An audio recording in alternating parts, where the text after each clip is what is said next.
Dans une de ses méditations, Pascal dit que nous anticipons l'avenir comme trop lent à venir et que nous ne tenons jamais au temps présent, car, il dit, les présents d'ordinaire nous blessent. Pour ce qui est du changement climatique, il faudrait sans doute inverser son propos. C'est l'avenir qui nous afflige. Et c'est le temps d'attente qui nous déconcerte. D'où le titre de ces colloques. Avenir, quel temps d'attente? L'urgence climatique est là, il faut agir. Et l'initiative Avenir commun durable est ainsi née de la volonté d'un certain nombre de professeurs du Collège de France de s'engager et de relever, de contribuer, de participer à ce défi. Le propos de ce colloque est celui d'offrir au public des informations correctes, aussi éloignées que possible du catastrophisme comme du faux optimisme.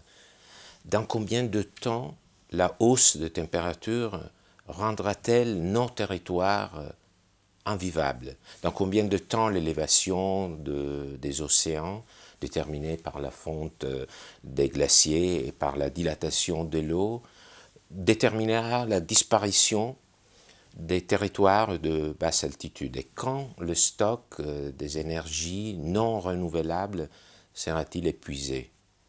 Donc il s'agit de parler de la prévision. Dans combien de temps arrivera-t-on, par exemple, à la fusion nucléaire, à la production industrielle de l'énergie?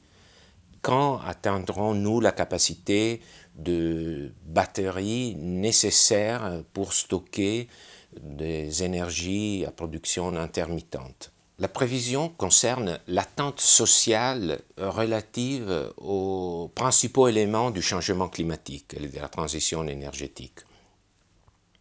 Bien entendu, même à leur retombée économique. Par exemple, quel est l'intervalle, on peut se poser cette question, entre les avancées de la science, par exemple même dans la recherche de base, et leur application industrielle. C'est le premier volet de notre colloque. Dans quelles limites les prévisions sont-elles fiables? Et quelle est la différence entre prévision et prophétie? Et comment peut-on décider lorsque le cadre qui nous entoure est si incertain? Le colloque qui prend son départ de la notion de prévision portera en deuxième lieu sur la vision du temps. Et le sujet, c'est la pluralité des temporalités, des temps. C'est donc le deuxième aspect du colloque, cette pluralité des temps. Nous allons commencer, bien entendu, par le problème même de l'existence du temps. Et le dialogue se fera entre des spécialistes de disciplines différentes. On parlera de la métaphysique du temps en relation avec le temps de la physique.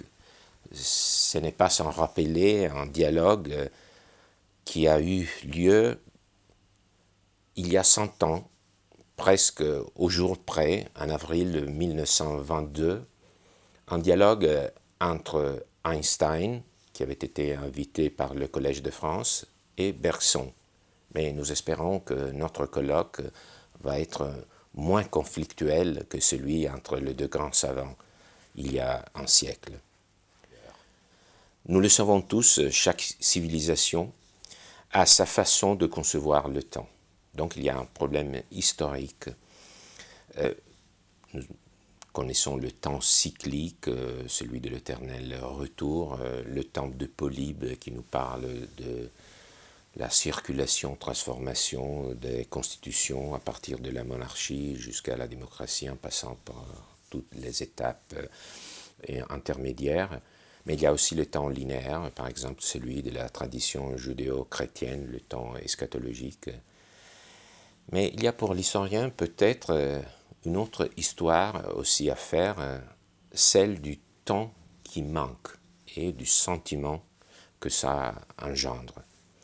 Et l'historien sera en dialogue avec la juriste, parce que c'est un rapport, celui entre le droit et le temps, qui n'est pas moins intéressant et pas moins crucial pour les questions qui nous occupent. Et en plus, il faut réfléchir aux possibilités que le droit a d'encadrer le futur. Le problème, c'est aussi celui de saisir des sujets qui ne sont pas là.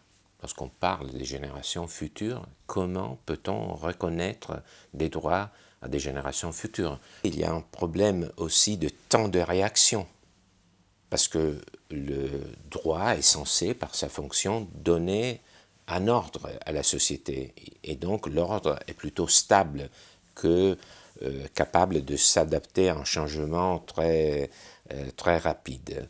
Dans cette dernière décennie, le droit a su trouver des solutions assez innovantes, par exemple en reconnaissant la personnalité morale à des fleuves, à l'environnement. Donc, ce changement climatique engendre dans les différentes disciplines, c'est un côté très intéressant, surtout dans les sciences sociales, un renouvellement même des catégories. Pour penser le changement, pour penser l'avenir, il faut renouveler nos propres catégories. Et dans le champ du droit, il faut aussi noter que l'urgence mobilise. Il y a une mobilisation citoyenne, par exemple, derrière la décision du Conseil d'État dans le procès qui concerne la ville de Grande-Synthe et qui a imposé au gouvernement de renforcer sa politique climatique. Donc, dans le changement, il y a aussi la possibilité de penser une mobilisation. Mobilisation pas seulement des savoirs, mais aussi mobilisation de sa propre présence civique. La prévision et la vision, ce sont donc les deux axes autour desquels nous allons nous retrouver le 10 mai. Parce que nous pensons que sans un dialogue approfondi entre les disciplines différentes, on ne pourra pas arriver ensemble à un avenir commun, durable.